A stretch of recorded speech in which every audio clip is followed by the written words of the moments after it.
Hey guys, it's Adam aka Swimming Bird, and welcome to Minecraft Travel Tales, a new series I'm trying out, where we fly around and explore in a new world. But while traveling, I'm going to be telling an improvised Minecraft-related story to pass the time. It's similar to an old series you guys might remember from a few years back, but this time around, I'd like to explore a bunch of different worlds to find interesting stuff, whether it's a weird seed you guys might know of, or a unique custom map. We're going to explore a new one for each episode, and I'll put the seeds and download links down in the description, so if you see something you like, if something catches your eye, you can easily jump in and play as well.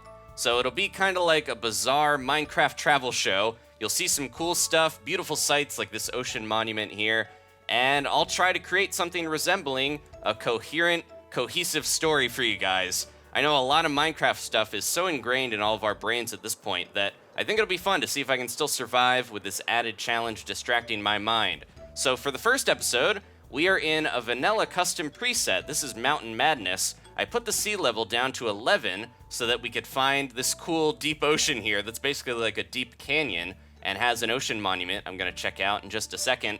And I wanted to do sea level 1, but that was bedrock everywhere. And bedrock, kind of like snow and confetti, is horrible for video quality. It really messes with it. So I made it just kind of like a shallow sea here. And the seed is ocean.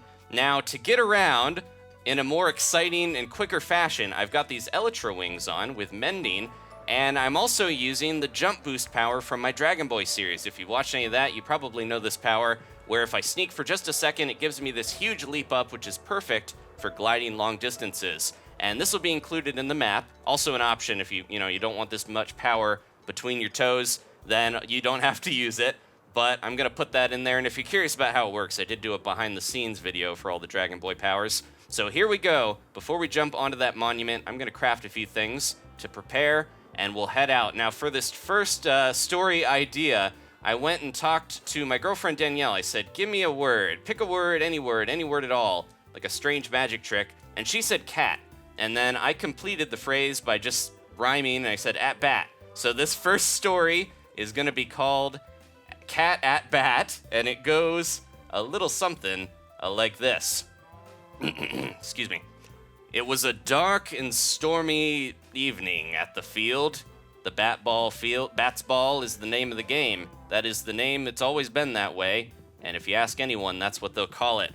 Outside the jungle is where they played, because most of the teams were from the jungle area.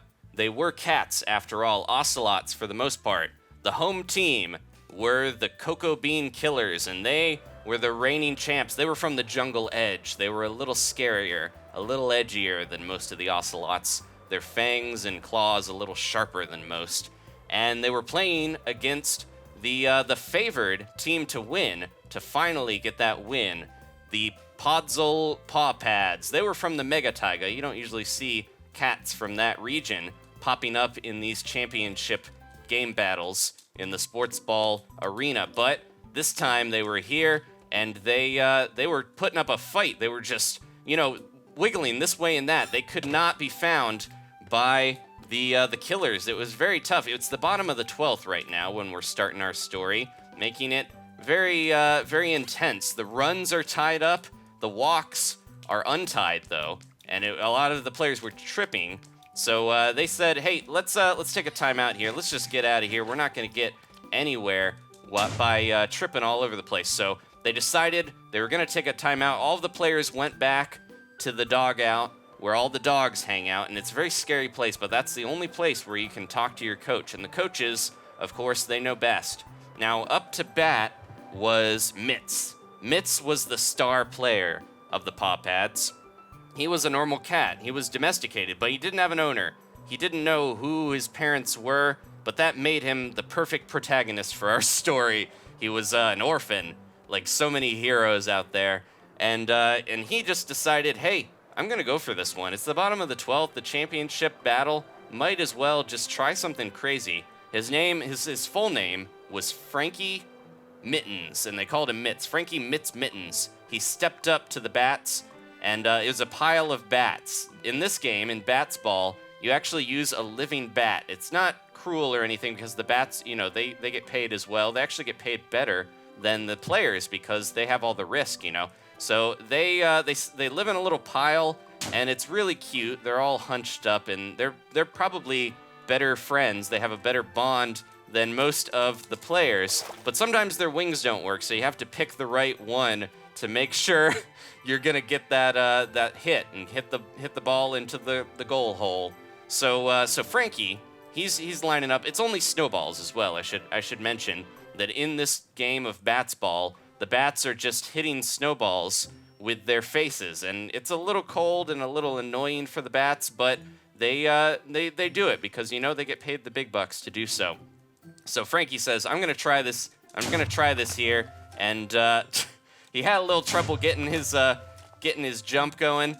I don't know what was going wrong there, but he had to jump onto the plate. It's a very tall plate, and even though there we go, he said as he walked up to the plate, he jumped up. It's almost like a countertop because they know that the cat players, they're naturally going to want to jump up there and just push things off. So he jumped up onto the plate.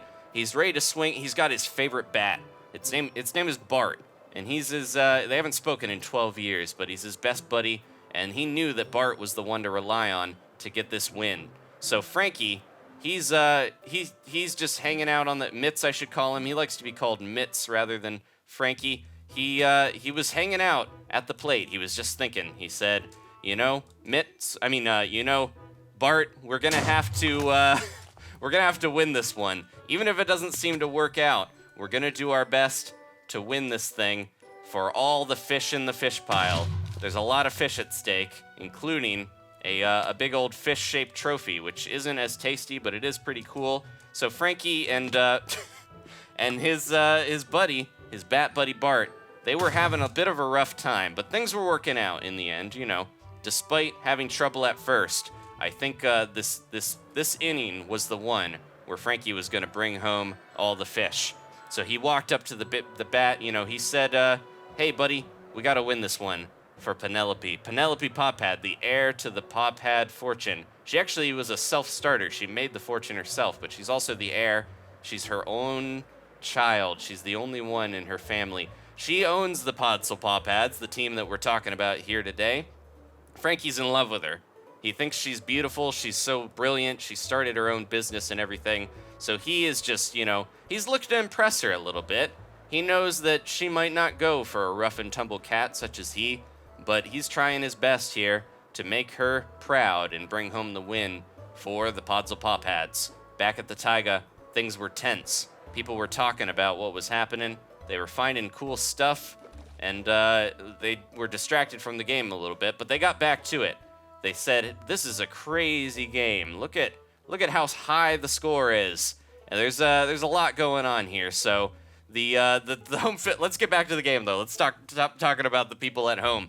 The Franky's at bat. He's still standing there. The coaches are getting mad because they're like, "Come on, Franky, you got to do something here. You've been standing on top of the home plate this whole time." So he picks up Bart, and as the the snowball flies, he swings. And it's a fly ball. It's going way past where he even needed.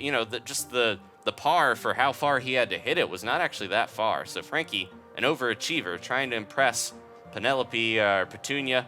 She has many names that she's known as, and he was trying to impress her. So he just knocked it out of the park.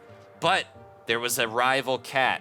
It was Casey, the cuddling killer. He loved to cuddle up whenever he could, but he was a killer because he was great at bats ball, and he was the only one who could jump high enough to grab that snowball because it was hit out of the park. It was crazy how far he hit it.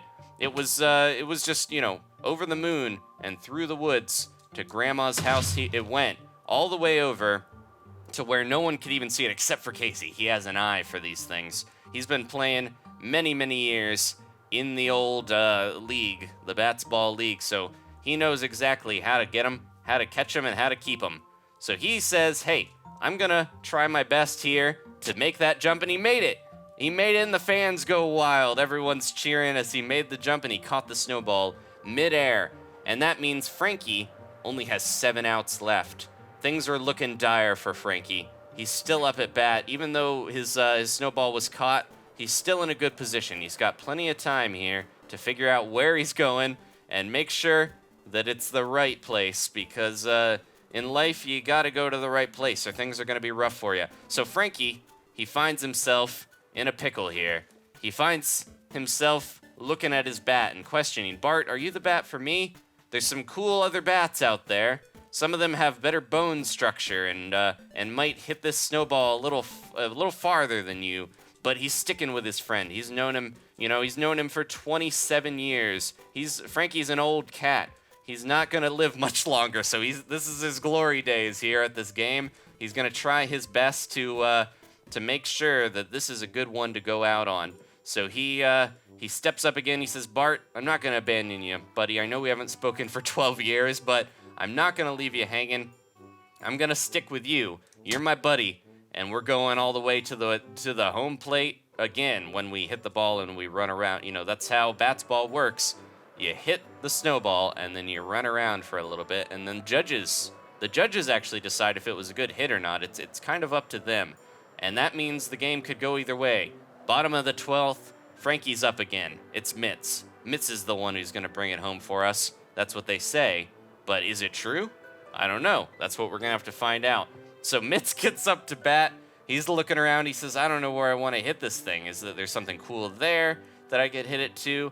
A lot of the points for this game, the judges base it on how cool the thing that you hit with the snowball is, because the goal is to actually hit something with the snowball.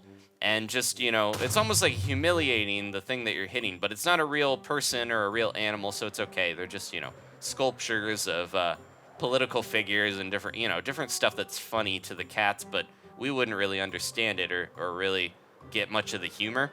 It's very, linked into their culture. So anyways, he hits it. It's a wide hit all the way into the face of, you guessed it, Penelope Pawpads, not Podzol. That's her.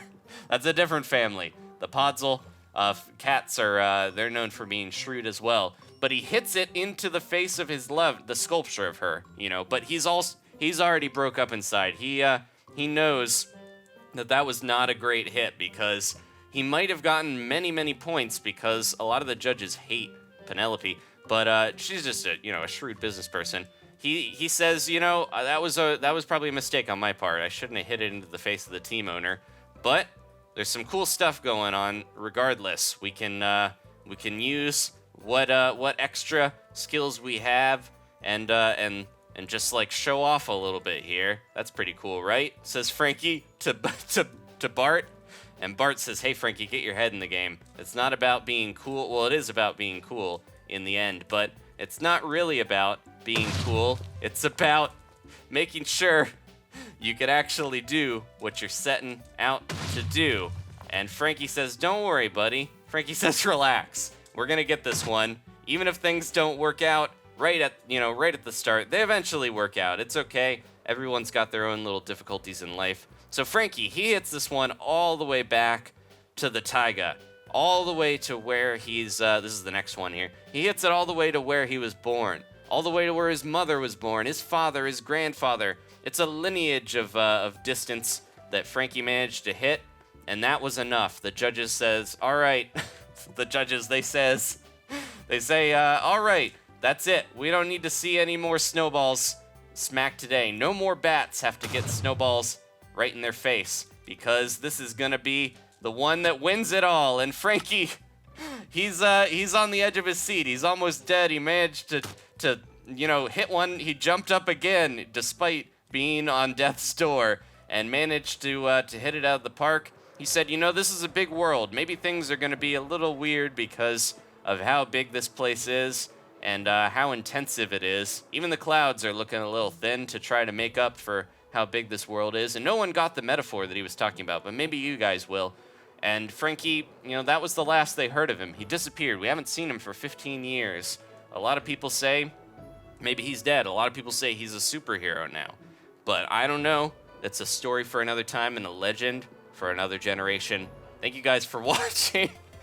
Yeah, this map is so huge. If you've ever done an amplified world, it's kind of intensive, where I think it does cause a little bit of lag for the world to update, so my jump boosts aren't quite working as well. We'll go to something a little bit less intensive next time, but still is interesting and have some cool landscapes to explore. Thank you guys for watching again. Please leave a like if you enjoyed this. If you want to see more, let me know. I'm just trying out, a new series because we don't have too much Minecraft news these days. We got to wait a little bit till Minecon, and I want to have some more Minecraft series going in the meantime. My Dragon Boy series takes a lot of work to get an episode done, so I figured this would be a little easier. It wouldn't take quite as much to do one of these. There's some diamond. There we go. Throw the coordinates up there for you guys if you're playing on here.